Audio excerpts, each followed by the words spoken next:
தந்தி தொலைக்காட்சி நேயர்களுக்கு வணக்கம். நல்லதை சொல்வோம், நல்லதை செய்வோம், நல்லதே நடக்கும். இன்று 16/5/2026 சனிக்கிழமை. பரணி நட்சத்திரம் இன்றைக்கு மாலை 5:40 வரை இருக்கிறது. பிறகு கார்த்திகை. இன்றைக்கு அமாவாசை. முன்னோர்களை வழிபட்டு முன்னேற்றம் காண வேண்டிய நாள். நான் அடிக்கடி சொல்லுவது வழக்கம், அறைக்குள் விளக்காகி ஆள் வீட்டில் படமாகி இருக்கும் நம் முன்னோர்களை நினைத்து வழிபட வேண்டிய நாடு என்று. அப்படி வழிபடுவதன் மூலம் அந்த இல்லத்திலே இருக்கக்கூடிய தடைக்கற்கள் எல்லாம் படிக்கற்களாக மாறுமாம். இன்றைக்கு நான் உங்களுக்கு சொல்ல இருக்கிற நல்ல கருத்து, முன்னோர்கள் கடைபிடித்த நவகிரக உணவு முறையை பற்றி சொல்ல போறேன். பொதுவாக நவகிரகங்களுக்குன்னு தானியங்கள் இருக்கு, உங்களுக்கு தெரியும். சூரியன் எடுத்துக்கணும்னா கோதுமை தானம் கொடுப்பாங்க, கோயிலில் கொடுக்கறத பார்த்துருப்பீங்க. சூரியனுக்குன்னு உள்ள தானியம் கோதுமை. சரி, சந்திரனுக்குன்னு உள்ளது பச்சரிசி, செவ்வாய்க்குன்னு உள்ளது துவரை, புதனுக்குன்னு உள்ளது பாசிப்பயறு, வியாழனுக்குன்னு உள்ளது கொண்டக்கடலை, வெள்ளி சுக்கிரனுக்கு உள்ளது மொச்சை, சனிக்குன்னு உள்ளது எள்ளு, ராகுக்கு உள்ளது உளுந்து, கேதுவுக்கு உள்ளது கொள்ளு. இந்த எள்ளு கொள்ளலாம் இருக்குல்ல, இதுக்கு இளைத்தவனுக்கு எள்ளு, கொளுத்தவனுக்கு கொள்ளுனோட ஒரு பழமொழி. ஆடு ரொம்ப வீக்கா இருந்தா, இழைத்து போயிருந்தா எள்ளு சாப்பிடணுமா, எள்ளு கலந்த சோறு, எள்ளு போட்டு துவையல் வச்சு சாப்பிடலாம். அப்படி இருந்தா கொஞ்சம் புஷ்டியா வரக்கூடிய யோகம் உண்டு. அதே மாதிரி கொளுத்தவனுக்கு கொள்ளுனா, ஆணு ரொம்ப ஸ்ட்ராங்கா குண்டா இருக்கான்னு வச்சுங்க. செட்டிநாட்டு பகுதியில் சொல்லுவாங்க, மாப்பிள்ளை எப்படின்னா சேர்ந்தாப்புல இருக்கிறாரும்பாங்க. குண்டா இருக்காருன்னு சொல்ல மாட்டாங்க, வருத்தப்படுவாங்கன்னு. அவையினாலே சேர்ந்தாப்புல இருக்கிறாரு அப்படிம்பாங்க. அப்படி கொஞ்சம் ஆள் கொஞ்சம் புஷ்டியா இருந்தாங்க அப்படின்னா, கொஞ்சம் இழைக்கணும் அப்படின்னா இது மாதிரி வாக்கிங் போங்க, அப்படி இப்படிலாம் மருத்துவர்கள் சொல்லுவாங்க. இருந்தாலும் கொள்ளு சேர்த்துக்கணும் அப்படின்னா அது உடலை சீராக்கி விடும் அப்படிங்கிறாங்க. இது மாதிரியா அந்த தானியங்களை எப்படி உணவுகளை சேர்த்துக்கொள்வது அப்படிங்கிறதெல்லாம் நீங்கள் தெரிஞ்சுக்கணும். பொதுவாகவே இந்த நம்முடைய சமய சடங்குகள் எல்லாம் அர்த்தம் உள்ளது நிறைய இருக்கு. காலையில் அதிகாலையில் நம்ம சூரியன் உதிக்கிறதுக்கு முன்னாடி குளிக்க வரணும்னு சொல்லியிருக்காங்க. அப்படி பச்சை தண்ணீரில் குளித்தோம் அப்படின்னா உடலுடைய ஹீட் குறையும் அப்படின்னு.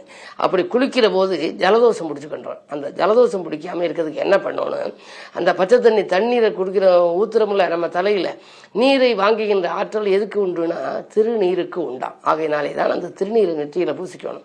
திருநீர் எதுக்கு அணியின அப்படின்னா, சில பேர் சொல்லுவாங்க அன்றைய காலத்தில் அந்த வாழ்க்கை எப்படி சாம்பலா போகுதோ அது மாதிரி இதுவும் இருக்காது, நினைவூட்டுதுன்னு சொல்லி. உண்மையிலேயே நம்முடைய தலையில ஜலதோஷம் தண்ணீர் நீர் கோர்த்துக்காம இருக்கிறதுக்காக அந்த நீரை வாங்கும் ஆற்றல் இந்த நீருக்கு உண்டு.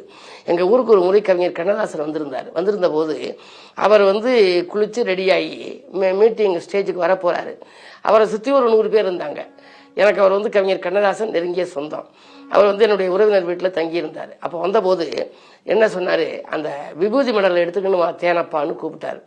அவர் தேனப்ப செட்டியார் சொன்னார், ஒரு காலத்தில் நீங்கள் விபூதி எல்லாம் பூசிக்கிறது இல்லையே, அதெல்லாம் அழிச்சிட்டு தானே மேடைக்கே போவீங்க, இப்போ விபூதி கேட்குறீங்களே ஏன் அப்படின்னு சொல்லி கேட்டார். உடனே கண்ணதாசன் சொன்னார், அது அறியாத காலம், தெரியாத காலம், புரியாத காலம். இப்போ நான் அறிஞ்சுக்கிட்டேன், தெரிஞ்சுக்கிட்டேன், புரிஞ்சுக்கிட்டேன், பூசிக்கிட்டேன்னு அந்த மடலில் கையை விட்டு எடுத்து பூசிக்கினார். அத்தமுள்ள இந்த எழுதின நேரத்தில் அவர் வந்திருந்தார். அப்போ இதை சொன்னார். இது மாதிரி அந்த சடங்கு சம்பிரதாயங்களுக்கெல்லாம் சில விவரங்கள் இருக்கு, விளக்கங்கள் இருக்கு. அவற்றில் ஒன்றுதான் இந்த நவகிரக உணவு முறைங்கிறது. எந்த கிழமையில நம்ம எந்த உணவை சேர்த்துக்கினா நல்லது, உடலுக்கு பலமா இருக்கும், உள்ளத்துக்கும் பலமா இருக்குங்கிறத பற்றி உங்களுக்கு தொடர்ந்து இந்த தந்தி தொலைக்காட்சியிலே சொல்வேன் என்று சொல்லி இனி இந்திய ராசி பலன்களை இப்பொழுது உங்களுக்கு வழங்கப் போகின்றேன்.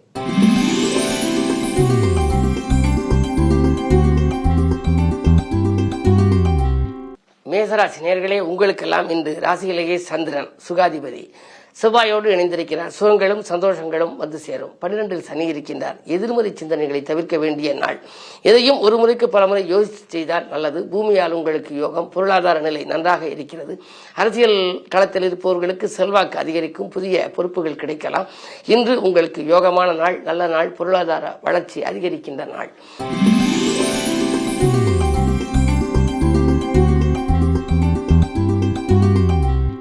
ரிஷபராசி நேயர்களே, உங்களுக்கு சூரியனும் புதனும் இணைந்த புத ஆதித்ய யோகத்தை உருவாக்குகின்ற நாள். விரயஸ்தானத்தில் செவ்வாய். ஏதாவது ஒரு பூமியை விற்க வேண்டும், வீடு விற்க வேண்டும், அல்லது ஏதேனும் தோட்டம் துறவுகளை விற்க வேண்டும் என்ற எண்ணம் உங்களுக்கு ஓடிக்கொண்டிருக்கும். அந்த எண்ணம் இன்றைக்கு செயல்பட போகின்றது. நல்ல நீங்கள் நினைத்த தொகைக்கு விற்கக்கூடிய ஒரு யோகமும் உண்டு. அதன் மூலமாக வரும் தொகையை கொண்டு கடன்களை அடைத்துவிட்டு நிம்மதியாக இருக்கலாமே என்று சிந்திப்பீர்கள். உங்களுடைய எண்ணங்களுக்கு வலிமை கிடைக்கின்ற நாள் இன்று.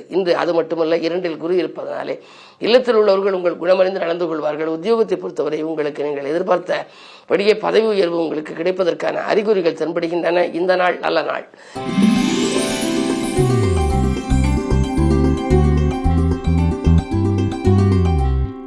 மீனராசினியர்களே, உங்களுக்கு குருவும் சுக்கிரனும் இணைந்திருக்கும் இன்றைக்கு மனப்போராட்டம் அதிகரிக்கும். பணப்புழக்கத்தில் தடைகள் வரலாம்.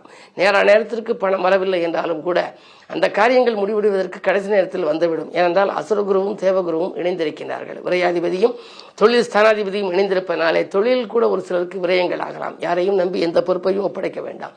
வைத்திருக்கும் பணியாளர்கள் மீது கொஞ்சம் கவனம் செலுத்துங்கள். இருந்தாலும் இன்றைக்கு கிழமை சனிக்கிழமை சனி பகவானை வணங்குவதோடு அமாவாசை என்பதால் முன்னோர்களையும் வணங்குவது நல்லது.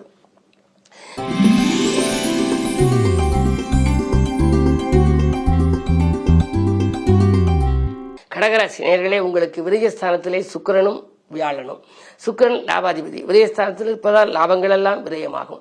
எனவே நீங்கள் கொஞ்சம் யோசித்து செலவிட வேண்டும். திட்டமிட்டு செலவு செய்யுங்கள். பயணங்கள் உங்களுக்கு பலன் தரும். புதிய வாகனம் வாங்கும் எண்ணம் கைகூடலாம். பிள்ளைகளுடைய கல்யாண கனவுகள் அல்லது கல்யாணத்திற்கான சீர்வரிசை பொருட்கள் வாங்குவதிலே கவனம் செலுத்துவீர்கள். இந்த நாள் உங்களுக்கு விரயங்கள் அதிகரிக்கும் நாள்.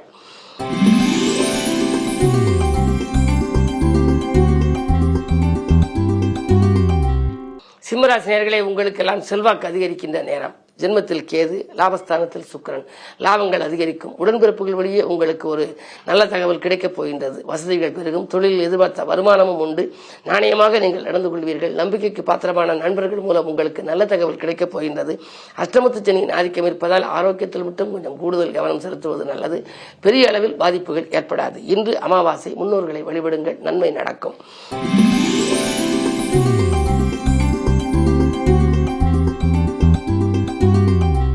கன்னிராசினியர்களே, உங்களுக்கு சந்திராஷ்டமம். எதை செய்தாலும் யோசித்தும் இறைவனை பூஜித்தும் செய்ய வேண்டும். மனக்குழப்பங்கள் அதிகரிக்கும். மாற்றுக் கருத்துடையோரின் எண்ணிக்கை கொஞ்சம் உயரும். வீட்டு செலவுகளும் கொஞ்சம் அதிகரிக்கலாம். எதை செய்தாலும் திட்டமிட்டபடி செய்ய இயலாது. தான் உண்டு தன் வேலை உண்டு என்று இருப்பதே நல்லது. இன்று சனிக்கிழமை என்பதனாலே சனி பகவானையும் அனுமனையும் வணங்குவது நல்லது.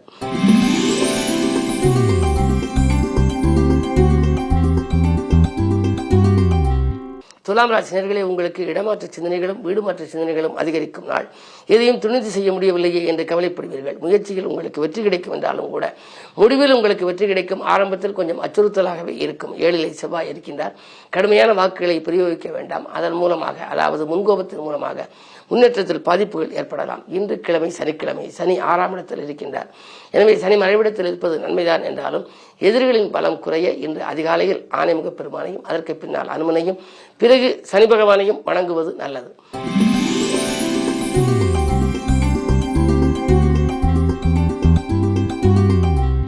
விருச்சிக ராசினியர்களே, உங்களுக்கெல்லாம் விருப்பங்கள் நிறைவேறுகின்ற நாள். நல்ல திருப்பங்கள் உருவாகின்ற நாள். இன்று பணப்புழக்கம் அதிகமாகவே இருக்கும். குரு 2ஆம் இடத்தை பார்க்கின்றார். சுக்கிரனும் 2ஆம் இடத்தை பார்க்கின்றார். எனவே எதிர்பார்த்ததை காட்டிலும் கூடுதல் லாபம் தொழிலே கிடைக்கும். அது மட்டுமல்லாமல் வாடகை கட்டிடத்தில் நடைபெற்ற தொழிலை சொந்த கட்டிடத்துக்கு மாற்றலாமா என்று முயற்சிப்பீர்கள். சொத்துக்களாலும் ஆதாயம், சொந்தங்களாலும் நன்மைகள் கிடைக்கும். உங்களுடைய ராசிக்கு 7ல் சூரியன் இருப்பதனாலே அரசு வழியில் இருந்த சிக்கல்கள் அகலும். அரசு வழியில் ஒத்துழைப்பு கிடைக்கும். அரசியல்வாதிகளாலும் உங்களுக்கு நன்மைகள் கிடைக்கும். இன்று நீங்கள் அரசியல் களத்தில் இருப்பவர்களாக இருந்தால் உங்களுக்கு ஒரு நல்ல பொறுப்புகள் கூட கிடைக்கலாம். இந்த நாள் நல்ல நாள்.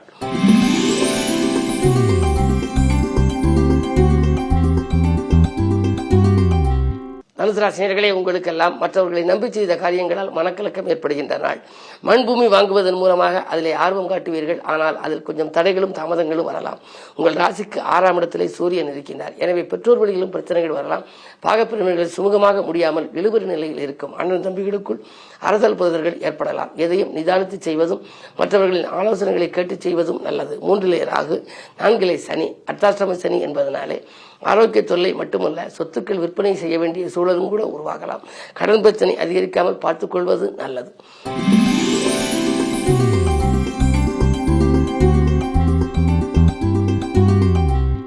மகர ராசினியர்களே, உங்களுக்கு 2ல் ராகு இருப்பதனாலே பொருளாதார பிரச்சனை அகலும். பம்பரமாக சுழன்று பணிபுரிவீர்கள். பட்ட பாட்டிற்கு ஏற்ற பலன் கிடைக்கும். தொழிலில் இருந்த குறுக்கீடுகள் அகலும். மன துணிவு கொஞ்சம் அதிகரிக்கலாம். 8லே கேது இருப்பதனாலே ஆன்மீக நாட்டமும் கொஞ்சம் கூடுதலாக இருக்கும். பொதுவாக இது போன்ற நேரங்களிலே அமாவாசை என்பதனாலே முன்னோர்களை கண்டிப்பாக நீங்கள் நினைத்து வழிபட வேண்டும். முன்னோர் வழிபாடு உங்கள் முற்றுக்கட்டைகளை எல்லாம் அகற்றும். அது மட்டுமல்ல, இன்று கிழமை சனிக்கிழமை. உங்கள் ராசிநாதன் சனி. 7ரை சனி விலகினாலும் கூட சனிக்கிழமை தோறும் நீங்கள் விரதமிருந்து சனி பகவானுக்கு எல்தீபம் ஏற்றி வழிபட்டால் நல்லது நடக்கும்.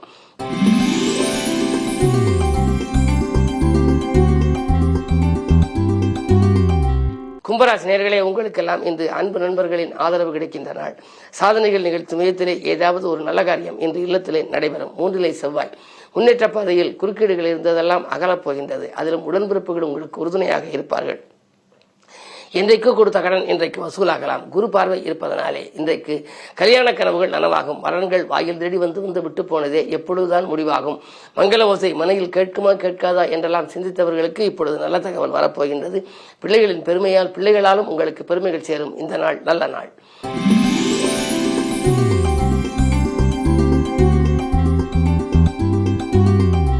மீனராசினியர்களே, உங்களுக்கெல்லாம் இன்று மிகச்சிறந்த நாள், அற்புதமான நாள். உத்தியோகத்தை பொறுத்தவரை உங்களுக்கு முன்னேற்றம் கிடைக்கக்கூடிய நாள். நீங்கள் மேலதிகாரிகளின் அனுகூலத்தோடு வேண்டிய சலுகைகளை இன்று பெறுவீர்கள். 4ஆம் இடத்திலே குருவோடு சுக்கிரன் இணைந்திருக்கின்றார். அர்த்தாஷ்டம குருவின் ஆதிக்கம் இருந்தது, இப்பொழுது அர்த்தாஷ்டம சுக்கிரனும் இருக்கின்றார். இருந்தாலும் கூட சுக்கிரன் 3ஆம் இடத்திற்கு அதிபதி. எனவே வெற்றிகள் ஸ்தானம் வீரிய ஸ்தானத்திற்கு அதிபதி 4இல் இருப்பதனாலே நீங்கள் நினைத்த காரியத்தை நினைத்த நேரத்தில் செய்து முடிப்பீர்கள். அதே நேரம் பல தேவைகளும் உங்களுக்கு உடனுக்குடன் பூர்த்தியாகும். ஆடை ஆபரண சேர்க்கை உண்டு. வீட்டிற்கு தேவையான மின் சாதன பொருட்கள் விலையுந்த பொருட்களை வாங்குவதிலே கவனம் செலுத்துவீர்கள். அது மட்டுமல்லாமல் குடும்ப பெரியவர்கள் உங்கள் குணமறிந்து நடந்து கொள்வார்கள். வருங்கால நலங்கருதி நீங்கள் எடுத்த முயற்சிகளில் வெற்றி உண்டு. பணி நீக்கம் செய்யப்பட்டவர்களாக இருந்தால் மீண்டும் பணியில் சேரக்கூட உங்களுக்கு வாய்ப்புகள் வரலாம். ஜென்மச்சனியாக இருப்பதனாலே சிறு சிறு பிரச்சனைகளை எதிர்கொள்ள வேண்டிய சூழல் உண்டு. தன்னம்பிக்கையும் தைரியத்தையும் தளரவிட வேண்டாம். மேலும் விவரங்கள் அறிய தினத்தந்தி படியுங்கள்.